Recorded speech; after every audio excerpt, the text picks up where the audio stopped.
All right, so here's the answer to this challenge. Now, in order to solve this challenge, you have to remember that programmers don't memorize things. Instead, we always search for what it is that we need, and the skill is being able to apply it to your current problem. Good old Google, I'm going to start off by searching inside Google for what it is that I want, and it tends to be verb, object, and the programming language that I use. So in this case, I want to truncate a string using JavaScript. This is a good format to use whenever you're trying to solve problems. Don't have anything that's really specific in here. Say if I just said truncate string to 100 characters, then I would limit my search to only the people who explained how to truncate a string to 100 characters, right? Somebody might have wanted to do it for 20 characters or 5 characters. So don't have anything specific in there. Just have a verb, an object, and the programming language. And that tends to work pretty well. So let's explore the first answer. And it seems like this person also just wants to truncate something using pure JavaScript down to a set number of characters. Now, the first answer explains to you that you can use the substring method, and they very kindly link to the documentation. And you can see that here, if you have a variable that's say hello world, which is a string, then you can use the substring method on that string in order to cut it down.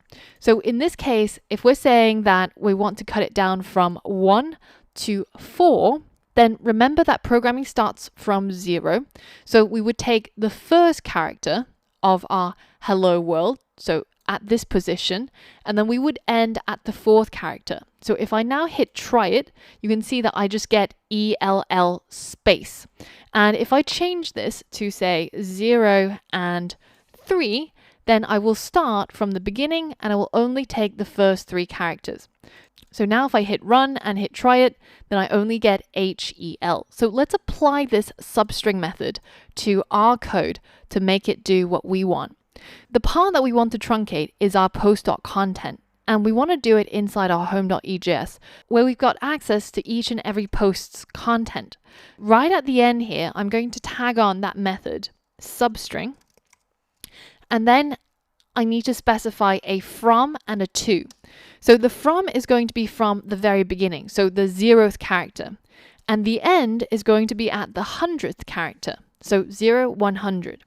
And then at the end of all of this string, I'm going to append or add on to it space and then dot, dot, dot. And this should indicate to the reader that this is truncated, and if they wanted to read more, then they have to click on something. So let's hit save. And when we head back to our home page and we hit refresh, then you should see that all of our blog posts are now truncated down to only 100 characters, and we just have that dot, dot, dot at the end to show that there's actually more. To complete this entire module, there is only one more challenge, so I'll see you over there.